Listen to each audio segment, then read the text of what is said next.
गिरेगा, नेगेटिव दिखता है तो लोग भागता है। वो ना भागे, उसके लिए आपको खुद से रिसर्च करना है, अध्ययन करना है, ज्यादा नहीं। स्टार एसआईपी में जाइए, 15 साल 20 साल का रिकॉर्ड देखिए, 10 साल का रिकॉर्ड देखिए। ऐसा भी हो सकता है कि आपने 5 साल एसआईपी किया और मार्केट गिरने की वजह से आपका बराबर पैसा आ जाए, नेगेटिव हो जाए, फिर भी आपको घबराना नहीं है, लगाते रहना है। आप ये सोचो, बैंक, पोस्ट ऑफिस, एनपीएस, जितना भी पीपीएफ, सुकन्या योजना, वो कहाँ पैसा लगाते हैं? वो मंगल ग्रह पे तो गया नहीं होगा, पैसा बोरा में भर के फेंक दिया होगा। वो सारा पैसा मार्केट में ही है। अगर मार्केट गिरेंगे तो आपका तो गिरा, वो जितने बैंक, पोस्ट ऑफिस सबने डाला उसका भी गिरा। लगातार अगर गिरता हुआ नजर रहे 4 साल 5 साल, तो वो लोग कैसे पैसा देंगे? सब कुछ फिनिश हो जाएगा, सब कुछ जीरो हो जाएगा। उदाहरण के तौर पे मैं आपको यहाँ पे दिखाता हूँ, मुझे रिटर्न यहाँ पे 22.7% ओवरऑल पोर्टफोलियो पे दिखा रहा है जी।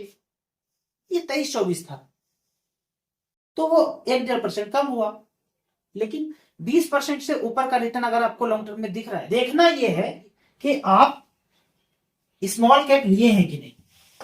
अगर ये नहीं लिया है तो चेंज करके स्मॉल कैप में आ जाना। दूसरा, एटीएम जो है 5,000 करोड़ से ऊपर है कि नहीं, 5,000 करोड़, ये दोनों देखना है। 5,000 करोड़ से ऊपर, ये नहीं कि 100-200 करोड़ 50 करोड़ के एटीएम में घुस गए और लॉन्ग टर्म के लिए बन गए। 5,000 करोड़ से ऊपर, 10,000 करोड़, 15,000 करोड़, 20,000 करोड़ एटीएम होना चाहिए। कैसे चेक करेंगे? StarSIP.in में गए और यहाँ पे दिख जाता है एटीएम। फंड का एटीएम क्या है? 34,000 करोड़ है, 12,000 करोड़ है। इस तरह से करके एटीएम आप स्मॉल कैप में जाके देख सकते हैं किसका एटीएम सबसे ज्यादा है। कम एटीएम है, एटीएम के लिए इसको आप टच करके एटीएम वाइज आप देख सकते हैं कि सबसे एटीएम जिसका ज्यादा है वो सबसे ऊपर आ गया। Quant small cap 26,000 crore, 17,000 crore, 14,000 crore. सबसे नीचे वाला कौन सा है? सबसे कम एटीएम में मैं बोलूंगा मत इन्वेस्ट कीजिए, जैसे कि अभी नहीं करना है। 5,000 करोड़ से ऊपर हो जाए तब 411 करोड़ है, इसमें नहीं जाना है। आपको वहां इन्वेस्ट करना है जहां एटीएम 5,000 करोड़ से ऊपर है, तो आप फंसेंगे नहीं, गलत सिलेक्शन ऑफ स्कीम नहीं होगा, वहां फंड मैनेजर ज्यादा अच्छा होगा। आप सोच के देखिए, किसी के पास 10,000 करोड़ है, कौन सा फंड मैनेजर होगा? किसी के पास मात्र 411 करोड़ है, कौन सा फंड मैनेजर होगा? तो ज्यादा पैसा किसी को देंगे? जो एक्सपर्ट होंगे, जो पहले से एक्सपीरियंस जिनको ज्यादा होगा। और ये तो किसी नवसिखुओं को भी दे देंगे फंड मैनेजर बना करके, भाई चलाओ तुम। तो ऐसे तुक्का में नहीं खेलना है, पहले से जो चल रहा है उसमें आपको इन्वेस्ट करना है। और सर एक चीज और, तो जब भी आप चोटी लेने जाए आप गाइडेंस जरूर लें कि आपको क्या समय, क्योंकि आप मार्केट रोज नहीं दिख रहे हैं, ठीक है। अब जो लोग इस टाइम पे जा रहे होंगे मैच्योरिटी लेने, तो सिंपल सी बात है, वो आपकी तरह जैसे अगर आप मैच्योर करने जाओ तो 8-9 लाख का आपका नुकसान होता है, 2 महीने पहले आपका उतना ग्रोथ पे था, ठीक है।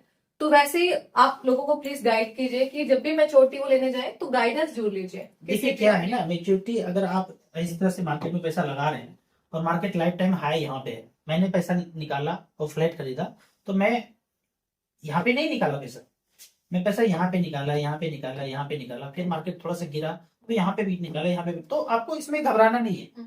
आपका जो पैसा वेल्थ क्रिएट हो गया, 300% का रिटर्न दिया है, और वो 5% से 10% कम भी मिले तो भी 290% का रिटर्न आपको मिला। उदाहरण के तौर पे मैं आपको यहाँ पे दिखाता हूँ, मुझे रिटर्न यहाँ पे 22.7% ओवरऑल पोर्टफोलियो पे दिखा रहा है जी। ये 23-24 था, तो वो 1.5% कम हुआ, लेकिन 20% से ऊपर का रिटर्न अगर आपको लॉन्ग टर्म में दिख रहा है, तो ये अच्छा, ये कभी नहीं सोचना चाहिए अरे मेरा तो कितना पैसा था पोर्टफोलियो में, 1,51,00,000 था, अभी 1,46,00,000 दिख रहा है, तो 5 लाख तो लॉस हो गया ना। तो मैं काश वहां पे निकाला था, तो क्या मैं अब इंतजार करूं? तो ऐसे नहीं करना है कि इंतजार करूंगा, फिर इंतजार करने में 1 साल बीत सकता है। आपका जो रिक्वायरमेंट है, पैसा निकालिए, खर्च कीजिए। अभी कार लिया 10 लाख का, निकाला, ले लिया, अब ये सोचता कि लाइफ टाइम है, होगा फिर से तब लिखूंगा, ये सब जिंदगी ना, वो एक समय के बाद खत्म हो, अपने आप खत्म होगा।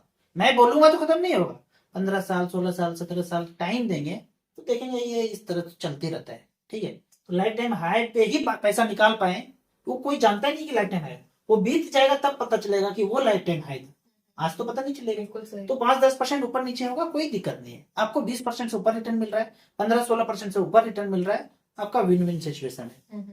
सर मेरा नेक्स्ट क्वेश्चन आपसे ये है कि आप हर वीडियोस में आप स्मॉल कैप को काफी प्रमोट करते हैं, तो क्या ऐसा स्मॉल कैप में कि स्मॉल कैप की तरफ ही जाए?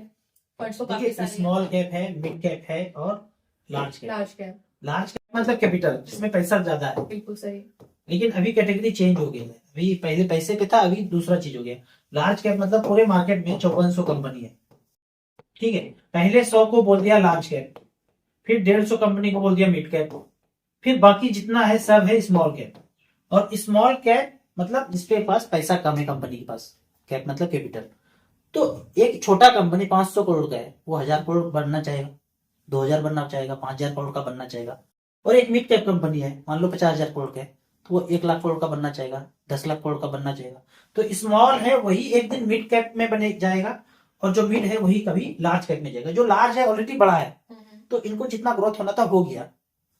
तो बढ़ने का चांस किसमें है? छोटा बच्चा है, बढ़ने का चांस, जवान होने का चांस है, फिर और बूढ़े होंगे, बड़े होंगे। तो छोटा ही बड़ा बनेगा, इसलिए अपॉर्चुनिटी स्मॉल कैप में ज्यादा है बड़ा बनने का, वेल्थ क्रिएशन करने के लिए। यही लॉजिक है। मतलब स्मॉल कैप्स में आप कह सकते हैं जो भी इनोवेशन कंपनीज है, जो नई कंपनीज है, वो स्मॉल कैप्स में आएगी। हाँ, जब एक पैरामीटर अर्न कर लेगी देन वो मिड कैप है, देन फिर लार्ज कैप। बिल्कुल। और दूसरा है कि आप फंड मैनेजर को फ्रीडम दे रहे हैं। मान लेते हैं कि समुद्र में ना 5400 मछली है। अब एक जगह पे तालाब में 100 तरह का मछली है, एक तालाब में 150 तरह का मछली है, और एक समुद्र ऐसा है कि 5400 तक कहीं भी मछली पकड़ सकते हैं। तो फंड मैनेजर को स्वतंत्रता कहाँ पे होगा, ज्यादा फ्रीडम कहाँ पे होगा? देखते हैं, अगर यहाँ पे देखते हैं लार्ज कैप मिड कैप में तो 100 और 150, 250 हटा दीजिए, बाकी जितना है वो सभी स्मॉल कैप है। तो फंड मैनेजर के पास कितना वैरायटी कंपनी है कि आप वो अपने पैसे को स्टॉक में लगा सकते हैं। आप अपना पैसा मतलब हम लोगों का पैसा, तो डाइवर्सिफिकेशन यहाँ पे ज्यादा है। लार्ज कैप में डाइवर्सिफिकेशन सिर्फ 100 कंपनी तक ही सीमित है, लेकिन यहाँ जो है 5000 से ऊपर कंपनी में पैसा फंड मैनेजर लगा सकते हैं। तो सबसे छोटी कंपनीज आजकल काम बहुत अच्छा कर रही है, रिटर्न्स आपको लगता है कि उस पैरामीटर्स पे और अच्छी आ सकती है? अगर देखिए हमारा एज अगर 60, 65, 55 हो गया, फिर तो हम बोलेंगे कि लार्ज कैप में लगाइए। भाई जितना हमें ग्रोथ करना था कर गया, बच्चे सेटल हो गए, घर बन गया, जो करना, कार खरीदना था खरीद लिए, अब थोड़ा थोड़ा रिटर्न चाहिए तो लार्ज कैप। अभी हमारा ग्रोइंग फेज है, वेल्थ क्रिएशन का टाइम है, तो सिर्फ स्मॉल कैप में बोलेंगे। और सर सेबी ने कुछ रूल चेंजेस किए हैं, तो कह रहे हैं कि उसका भी इम्पैक्ट आया है जो लोग इन्वेस्ट कर रहे हैं, जो रेशो कम हुई है। तो वो क्या रूल्स है जो सेबी ने चेंजेस करे हैं? थोड़ा अगर आप हमारे ऐसा तो कुछ रूल नहीं है। मार्केट में जब पैसा निकालते हैं ना लोग, तो एक ही चीज दिखता है, अगर आपका नेगेटिव हो रहा है तो वो निकलते जाएंगे, निकलते जाएंगे। रूल कितना भी हो जाए, कितना भी कड़ा रूल हो जाए, अगर मार्केट बढ़ रहा है तो सब रूल फॉलो करके पैसा जो है मार्केट में आ जाएगा। गिरेगा, नेगेटिव दिखता है तो लोग भागता है, वो ना भागे, उसके लिए आपको खुद से रिसर्च करना है, अध्ययन करना है। ज्यादा नहीं, स्टार एसआईपी में जाइए, 15 साल 20 साल का रिकॉर्ड देखिए, 10 साल का रिकॉर्ड देखिए। ऐसा भी हो सकता है कि आपने 5 साल एसआईपी किया और मार्केट गिरने की वजह से आपका बराबर पैसा आ जाए, नेगेटिव हो जाए, फिर भी आपको घबराना नहीं है, लगाते रहना है। आप ये सोचो, बैंक, पोस्ट ऑफिस, एनपीएस, जितना भी पीपीएफ, सुकन्या योजना, वो कहाँ पैसा लगाते हैं? वो मंगल ग्रह पे तो गया नहीं होगा, पैसा बोरा में भर के फेंक दिया होगा। वो सारा पैसा मार्केट में ही है। अगर मार्केट गिरेंगे तो आपका तो गिरा, वो जितने बैंक, पोस्ट ऑफिस सबने डाला उसका भी गिरा। लगातार अगर गिरता हुआ नजर रहे 4 साल 5 साल, तो वो लोग कैसे पैसा देंगे? सब कुछ फिनिश हो जाएगा, सब कुछ जीरो हो जाएगा। तो एक तय सीमा तक ही चालबाजी करते हैं। और ये जो सोचते हैं ना मार्केट गिरता है, गिरता नहीं है, गिराया जाता है जानबूझ के, ताकि मार्केट में दहशत हो और मार्केट से लोग पैसा निकाल ले, मार्केट गिरे। गिरने के बाद जो बड़ा खिलाड़ी है वो पैसा लगाते हैं और ज्यादा कंपनी का शेयर अपने कब्जे में करते हैं।